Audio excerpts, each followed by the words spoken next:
നമ്മുടെ പാൻറ്റിൻ്റെയൊക്കെ ഇതുപോലുള്ള ഹൂക്ക് കണ്ടു. ഈ ഒരു ഭാഗത്തുള്ള ഹൂക്ക് അഴിഞ്ഞു പോയിട്ടാണുള്ളത്. അപ്പോൾ നമുക്കതെങ്ങനെയാണ് ഫിറ്റ് ചെയ്തെടുക്കുക എന്ന് കാണിച്ചു തരാം. അപ്പോൾ നമ്മൾ ആദ്യം ഇവിടെ നിന്ന് ഈ ഒരു ഭാഗം നമ്മളൊന്ന് അഴിച്ചെടുക്കണം കണ്ടോ. ഈ ഒരു ഭാഗത്തുള്ള സ്റ്റിച്ച് നമ്മളൊന്ന് ഇതുപോലെ ഒന്ന് അഴിച്ചെടുക്കുക. അപ്പോൾ നമുക്ക് ആ ഒരു ക്ലിപ്പിൻ്റെ ആ ഒരു അഴിഞ്ഞു പോയ ക്ലിപ്പിൻ്റെ അടിവശത്തുള്ള പീസാണത്.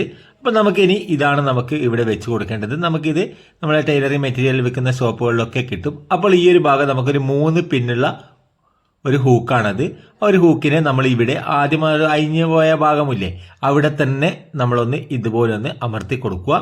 അപ്പോൾ നമുക്ക് ഇവിടെ ഒന്ന് കറക്റ്റ് നല്ലോണം ഒന്ന് പ്രസ് ചെയ്ത് കൊടുക്കണം. പ്രസ് ചെയ്ത് കൊടുക്കുമ്പോൾ നമ്മൾ ശ്രദ്ധിക്കേണ്ടത് നമുക്ക് ഈ ഒരു ഭാഗത്തത് വരാൻ പാടില്ല കേട്ടോ. അതായത് ഇതിൻ്റെ ഉള്ളിലുള്ള ഭാഗത്തേക്കാണ് അത് കറക്റ്റ് പ്രസ് ചെയ്ത് പോകേണ്ടത്.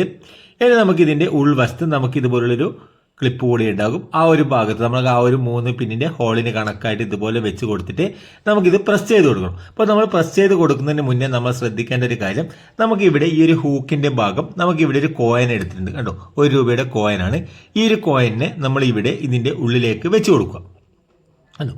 ഇതിൻ്റെ ഉള്ളിലേക്ക് വെച്ച് കൊടുത്തിട്ട് വേണം നമ്മൾ ഇവിടെ നിന്ന് ഈ ഒരു പിന്നിലേക്ക് നമ്മൾ ഈ ഒരു ക്ലിപ്പിൻ്റെ ഭാഗം നമ്മളിവിടെ ഇതുപോലെ വെച്ച് കൊടുത്തിട്ട് നമുക്കിത് നല്ലവണ്ണം ഒന്ന് പ്രസ് ചെയ്ത് കൊടുക്കാൻ. കാരണം ഇത് നമുക്ക് ഇതുപോലെ ഈ ഒരു പിന്നിൻ്റെ കറക്റ്റ് കണക്കിനനുസരിച്ചിട്ട് നമുക്ക് ഏത് ഭാഗത്തേക്കാണോ അതിനെ പ്രസ് ചെയ്യേണ്ടത് അതുപോലെ പ്രസ് ചെയ്ത് വെച്ച ശേഷം നമ്മുടെ കത്രികയുടെ ഈ ഒരു പിൻഭാഗം കൊണ്ട് നമുക്ക് ഇതുപോലെ നല്ലവണ്ണം ഒന്ന് പ്രസ് ചെയ്ത് കൊടുക്കാം.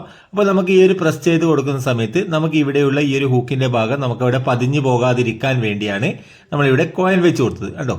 നമുക്കപ്പോൾ ആ ഒരു അകലെ തന്നെ നമുക്കവിടെ കിട്ടും.